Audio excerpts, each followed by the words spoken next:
So let's talk about how One Piece changed my life, brought me closer to the Lord, brought me into this season that I am currently terrified that I'm going into again.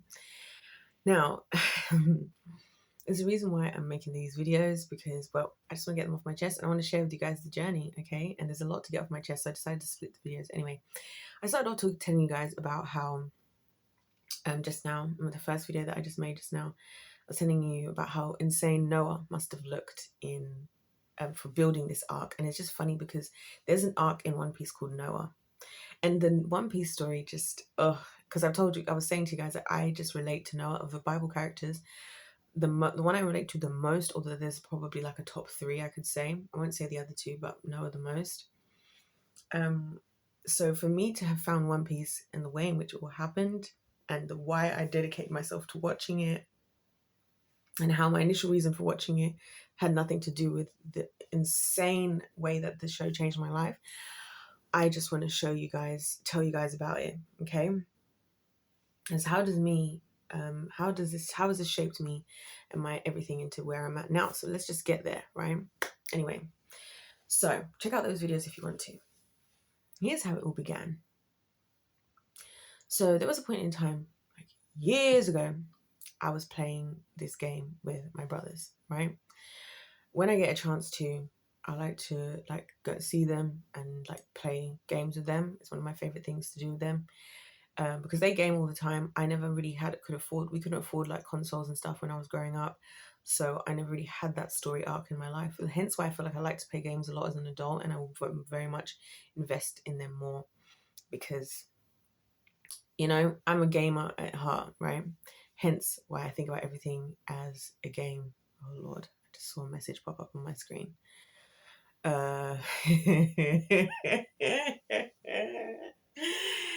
Oh my gosh. So anyway, yeah, crazy. So we were playing this game called Jump Force, right? And basically Toei Animation, I believe it was Toei Animation, who's like the animating producers that produce or at least put out a lot of these shows, these anime shows, decided that they were going to make a game where you could play all of these different characters from all of these different animes against each other. So there was like a couple of the characters from Naruto, a couple of the characters from One Piece, a couple of the characters from Yu-Gi-Oh, a couple of the characters from, why am I forgetting the name of that anime? I can literally see there's lots of different anime on there anyway. Did I say Yu-Gi-Oh already? Anyway, so I hadn't seen a lot of those animes and I hadn't seen One Piece, but as we were playing the game, I became very comfortable with playing with Luffy specifically. So as a character, I just vibed with him as a character. I said to you guys that in life, I feel like life is a game. You know, one of the reasons I say that is I say, just like how when you pick a game, you select what person you want to play with based on their skill set and how their skill set matches or doesn't match yours. And like in the same way that in life, God gives us our own skill sets that we can use in life in order to play our game. So for example, this is before I'd watched One Piece, this is my understanding. Say if you take Luffy and Zoro, who I knew were both from One Piece, Luffy is obviously made out of rubber. I don't think I knew that at the time. And he had all these really interesting powers, but then Zoro was like was like a swordsman, so he would fight with his sword. So I was not so good with Zoro because my technical ability on these games is not where it needs to be yet, right? Someone like Luffy I could play really well with, also because Luffy is kind of a reckless person anyway, and I would kind of describe myself a little bit like that in a way. So anyway, so I'm playing with Luffy and he has this power with this Gear 4, right? This Gear 4 power, and it is just so cool. Like the animation was so insane. Like when you see him like charging up and like his like fists, basically it looks like he's got like 2 fists on each side of his hands and then they like crank backwards like into his hand and then he just like goes into Gear 4, right? So I was like, I need to see how he progressed into this in the show. So that's when I finally decided to watch One Piece, which was only because my youngest brother kept saying to me, when are you going to watch One Piece? When are you going to watch One Piece? When are you going to watch One Piece? When are you going to watch One Piece? When are you going to watch One Piece? So he would ask me over and over and over again. Every time he would see me, when are you going to watch One Piece? When are you going to watch One Piece? I was like, okay, I'm going to watch One Piece. Goodness me.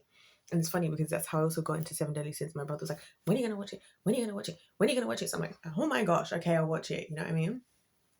Shout out to them for that. So I then decided to watch One Piece purely at the beginning, just so I could see us get to Gear 4, right? Which happens very late into the show. definitely past like episode 500, 600, whatever. So that's why I started watching it. And as I started to watch it and I was seeing him develop like and go through the motions of developing his powers, I was getting fascinated. And I was just getting fascinated with the storyline. Because as soon as I heard there was this concept of this thing called the One Piece that everybody was looking for, I immediately, for some odd reason, felt like, and we still don't know what the One Piece is to this day, but this is still my belief, that we kind of know now that this is basically what the One Piece is, that the One Piece is going to be the truth of the world in One Piece. And I was like, I gotta know this. This is like so my kind of cup of tea. As you guys know, I'm deeply into seeking the truth. So that's what got me locked in. I wanted to know, what is this One Piece, and what is this like? I wanted to see Luffy get to Gear 4. So that was the reason I got into it. That's what I'm saying. It had nothing to do with anything Similarly to how I started YouTube, not because I was thinking, I'm going to have a channel called The Winning Team one day and I'm going to be making these videos. Oh, no, no, no, no. It's because God was like, just make a channel, just talk on YouTube. And I'm like, what's the point of me talking on YouTube? You see what I'm saying? Telling you guys how resistant I was to things that actually changed my life in the end. So I'm like, God, what was the point of making videos? There's so many people making videos online. What am I going to offer that's different online? Well, we're here now, aren't we? And I was like, what do I talk about? He's like, just talk about whatever you want to talk about. I'm like, what do you mean whatever I want to talk about? He's like, yeah, just talk about whatever you want to talk about. Just stop recording. And here we are. Hence why I've kept the same vibe of how I do my videos, where I just start recording and I don't really plan. I just flow in the spirit. All I do is invite the Holy Spirit before I start, and whatever. So anyways, I started watching One Piece, and I was hooked. And I was like, this is one of the most well-written stories I've ever seen in my life. And I finally get to the moment of Gear 4. By this point, I'm locked in to One Piece. I'm locked in because I'm starting to see the parallels of One Piece and the world that we live in, right? Because you've got these pirates who are you've got this world government that has, for some odd reason, got power over everyone. Because you guys know, I've told you, I ask a lot of questions. I'm like, when I'm in school and you're telling me I need to learn this textbook, but I'm like, who is the so-and-so who wrote this, and why do I trust them to be telling me what I need to be learning? Who are you to tell me what I need to learn? I haven't seen your credentials. I don't know who you are, right? And I've always been that kind of person. Similar to Luffy, and that's the thing I resonate with Luffy on deeply, is his thing on his ship is, I'm a believer in freedom. No one is on this ship by force. Anybody is free to leave whenever they want to. Everybody has their own individual dreams that are different to each other. They all work together as a team, but he's about freedom and living freely. So there even comes this part of the show, right? And it's kind of insane because I always forget that he's got a fleet, right? Because the show looks as if he's just got one, like at a certain point in the show, in one of the story arcs in Dressrosa, which probably was the most impactful of all the story arcs for me personally. And he, in that story arc, basically, long and short of it is, he proves himself to be more powerful than literally all these other pirates, even giants. People have come from all over the world to battle for this special power, essentially. And he basically wins in the end, right? And he also, not does he win, actually, I don't even know if he wins. I think he escapes, and then, I don't even think the battle comes to an end, but he saves the whole island. And basically everybody has to help support him to save this island, because he's the only person who can defeat this pirate who's working with the government. The government is allowing him to take over this island and enslave the people. They're literally utilizing citizens that they're turning into toys who have to work in the factories, making these things called devil fruits, right? And the devil, they're trying to essentially make a fake version of something else that had already existed naturally, which again, it screams the kingdom of darkness. It screams the pharmaceutical, the science industries of today, trying to replicate like the powers of God, because they don't have it, right? But then obviously there's issues that come with that we'll probably talk about another point, right? So I'm locked in now, and I'm like, oh, this is insane. Like, now we've seen the dystopian. I told you guys about this whole why One Piece is so long. It's so that you as a reader, like, you watched like the first 400 episodes, you just think it's a nice story. Although there's these undertones, and obviously I'm somebody who pays attention to the red flags and the little undertones of the government clearly showing some, the world government showing some like dodgy behaviors, some red flags, some clear corruption, but it's not enough for you to definitely say that they're corrupt, but it's enough that it sticks out, just like how I feel like it's in the world today, because they're very good at hiding and controlling the narrative. And the longer you get into One Piece, the clearer it becomes. And that's actually exactly how the world is, exactly how my life has been, and exactly why when last year hit, 2024, I was so miserable all of last year, because it was like, my gosh, everything that I thought was real and true was true. And even though everybody else doesn't believe it, and a lot of people don't, other than like you guys, literally, what I'm saying isn't real, because now we're seeing everything. Now we're now seeing things playing out, just like how similarly is happening in One Piece, right? Because as is, I don't know if this is a biblical thing or if it's just what happens in the darkness shall always come to the light. Like the truth will always come out eventually, right? And we know that anyways, because in Judgment Day the truth will be there. So anyway, so I'm like watching this and I'm seeing this and I'm watching this, and then he basically picks up this whole fleet of pirates, because everybody there who he saved on that island, who are from all these kingdoms, there's even kings from certain kingdoms and everything, they all swore their allegiance to be a part of his fleet under his captainhood, right? But he was like, and this is what I love about Luffy, he was like, don't swear your allegiance to me. Like, you are free to live as you want to and do what you want to do, because what I'm here about to be doing is freedom. And it turns out that, and it's funny because they all still swore their allegiance. So he still just has this huge fleet of like another 5,000 pirates, which includes giants and all sorts of different races from all over the world that are going to show up. And I can't wait for whatever big battle is going to come between Luffy versus the world government, because Luffy's like making bestie buddies with ancient weapons, with other kingdoms. Everywhere he goes, he like saves the people, and he doesn't know it because he's just somebody who cares about freedom. But like he's making alliances basically with people that when it comes down to it, because of what he's done for all these people, there's a lot of people that are going to show up when it's him who's on the line, right? And him who has to come up against the government, which is inevitable, right? So it turns out that One Piece is all about freeing the slaves, which is literally exactly my dream in this life. My dream is to free the slaves. It's to free people of being enslaved to the kingdom of darkness, being enslaved by like the ways of this world, the like the dysfunction, the disorder, the destruction, the degeneracy. It's like to free everybody, because you know what's funny? People like look at me, somebody like me, or Christians, and I get why, because a lot of Christians are living in slavery to a spirit of religion, you know, where we find ourselves feeling good enough or qualified for heaven based on how we behave and getting in line and following what a certain group of people decide to say what to do. But the Lord is like, what are you talking about? Jesus came to give you freedom. So if I choose, for example, if I choose my choice, let's say, not to do a lot of things that the people in the world do, it's not because it's not because God, and this is why I hate what Christians do. They're like, I would do that, but I'm a Christian. It's like, no, no, no. That was never the point. God's point is always that you have freedom and that nothing has power over you. So whatever you decide to do is done with you, with your clear mind. That's why the Bible says God did not give you a spirit of fear, but of power and love and of a sound mind. And I believe it's First Timothy 2, if I remember correctly. Right, God did not give you a spirit of fear, but of power, love, and a sound mind. So power, love, sound mind. That's not heard of on this earth. It's the opposite. There's people in power. That's why we just call them people in power. Love, it's all about hatred. It's about accusation, pointing the finger. The version of love that exists in the world isn't the version of love that God does. God's love is self-sacrificing. It's forgiving. It's action, like it's an action, it's a doing, you know what I mean? In the world, it's a feeling that can disappear. It's a transaction. There's T's and C's, there's fine print, there's timers, there's expiry dates, you know what I'm saying? You know, and sound mind. And we don't even need to go there because we're very far from there, right? We're struggling. Everybody's got some kind of coping mechanism. Everybody's on drugs for this, that, and the other. We've got all these different disorders, these different diseases, these different whatevers, different things that are affecting your ability, even just the basic traumas of life, and even just the fear again, which causes the lack of sober mindedness, because you act out and feel like, I'm scared of this happening, so I'm going to do this because I'm scared, as opposed to if you what you would have done had fear not been in the picture.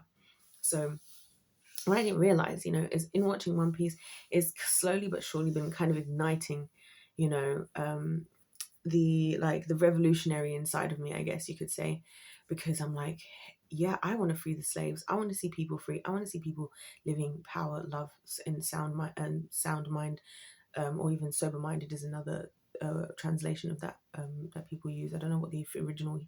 I guess at that point in the Bible, where are we? First Timothy. So are they going to be in Greek? I guess at that point, or maybe Aramaic. I'm not sure. But anyway, and so. And again, isn't it interesting? How did the people of the Bible come to have all these extra languages if the language that God gave us to his people was Hebrew? Because they became enslaved when in the 400 years between the Old and New Testament, which if you guys want to hear, I did a whole series summarizing the entirety of the Bible.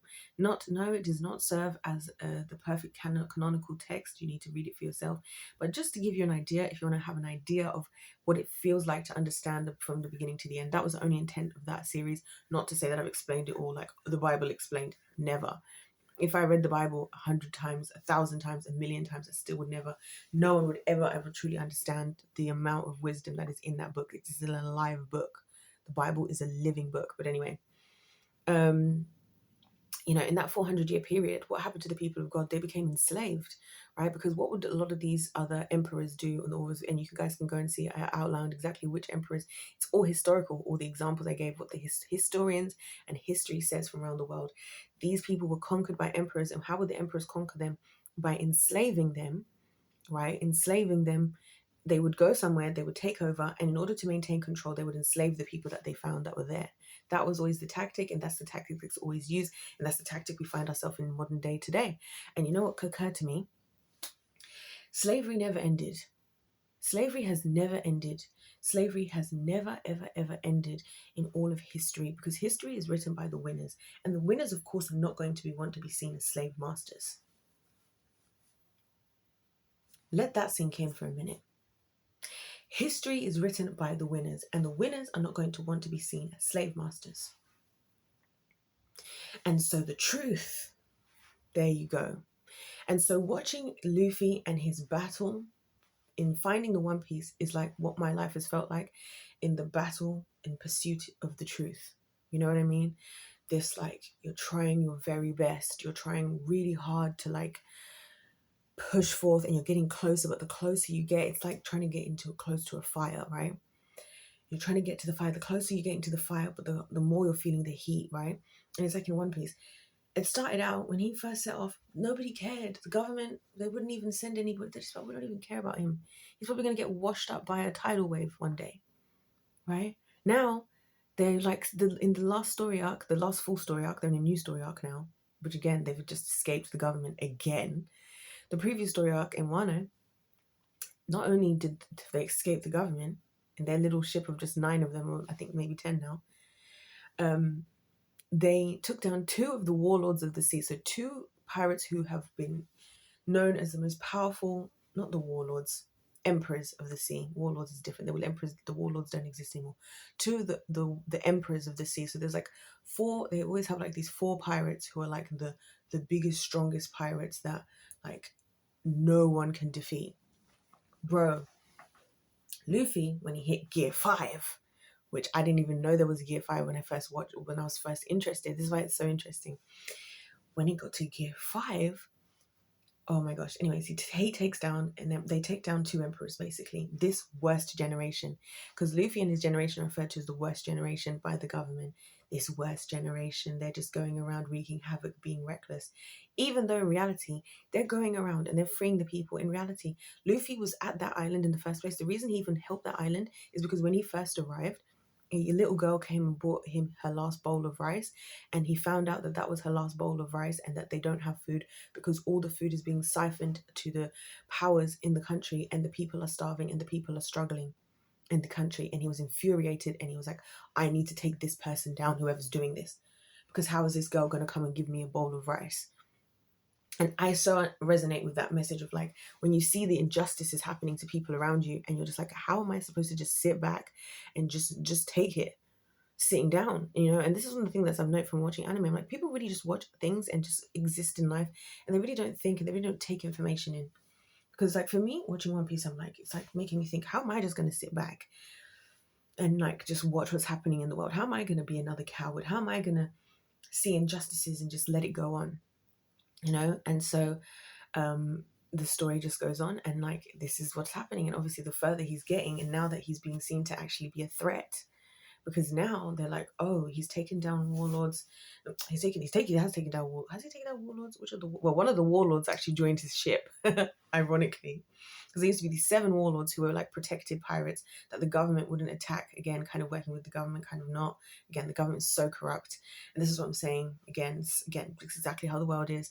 And one of the ex-warlords now is one of the members of his ship, who literally is who's under his own leadership, right? Insane. They've escaped the government. They've sent some of their best, absolute best admirals and all sorts of things to come and fight off Luffy and his gang, and they just can't seem to get them because, and it's just, I love it. And it's so, like, for me, it changed my life because I need something that I can look at and I can focus on that reminds me about the fact that freedom and free will, and that Christ came to give us freedom. He came to give us freedom.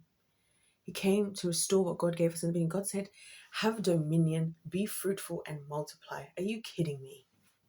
He's like, I've created this world. I've created the animals. I've created everything. I've made everything that you need on this planet completely free. So why are you struggling? And this is what will be happening in these places you'd visit. There's all different types of places. One of them was based, and all the different islands are based off of actual places in the world. One of them is based on Egypt. One of them is based in Venice, in Italy. Like Water 7's based in, Water 7's one of my favorite story arcs, is based in Venice, Italy, right? Arabasta, which is based on Egypt, and it's all these places, and it just mimics the world, like how these places, they have their own things in the land, whether it's they have a lot of land mass, whether it's that they have gold that grows in the ground, whether it's that they like I said, Water 7, they're known to have, they be builders on that, and they build the greatest ships that can be used around the world. Like everywhere has something that if we all as a world work together as people can work.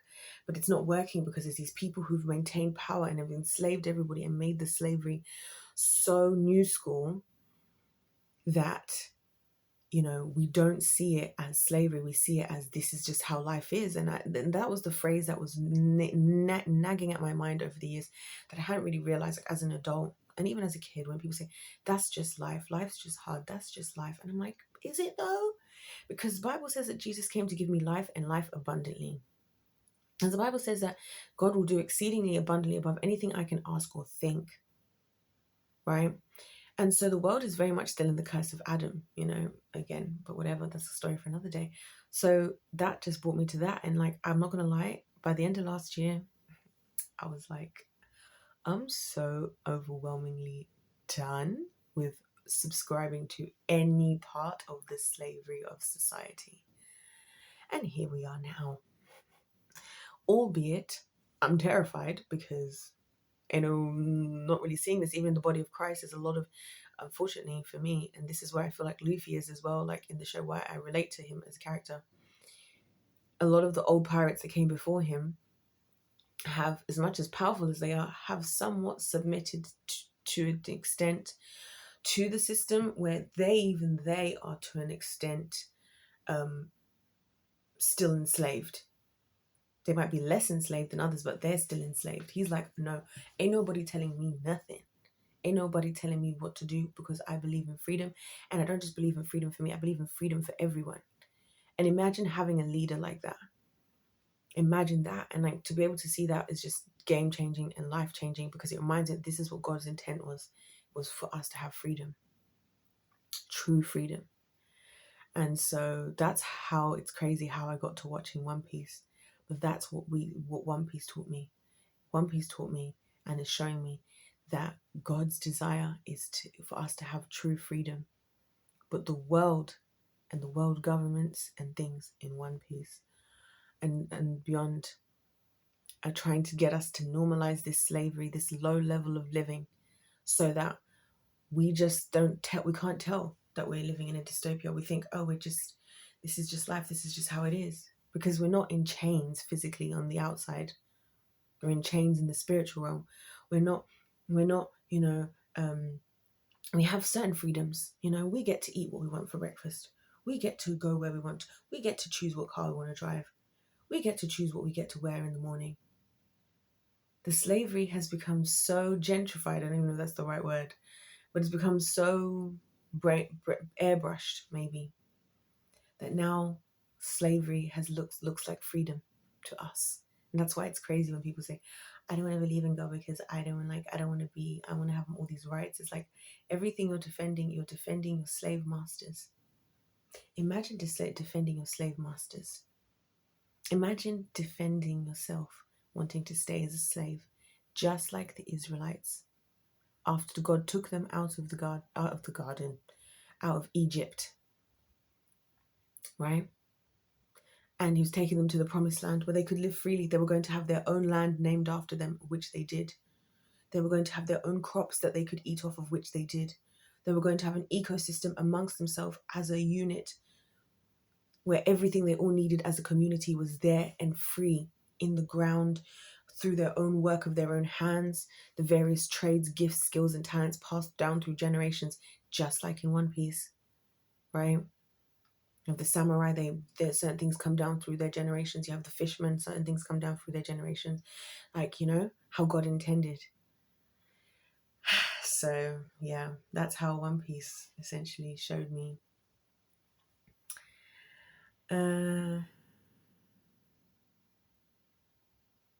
what God meant when he meant that realistically God really wants to give us freedom. And that is always his, and that the reason why we've normalized all this stuff is because we're very much a part of the world, because there are powers that be that took certain opportunities and after certain historical events, potentially cataclysms, potentially floods, potentially end of icebergs, ice ages, whatever you want to call it, that took power somehow and recognized that in the past times when they did things, this is like the government in One Piece, they realized that in the past, the reason they've lost is because the people knew too much. So now that we don't let them know enough, we can't let them know they're slaves. Because if they do, then they're going to look for freedom. But if we convince them that they're free, they'll never wake up and realize the truth that they're slaves. There you go. Because if life's a game, it's pay to win. God bless you all. God loves you. I love you. I'll see you in the next one.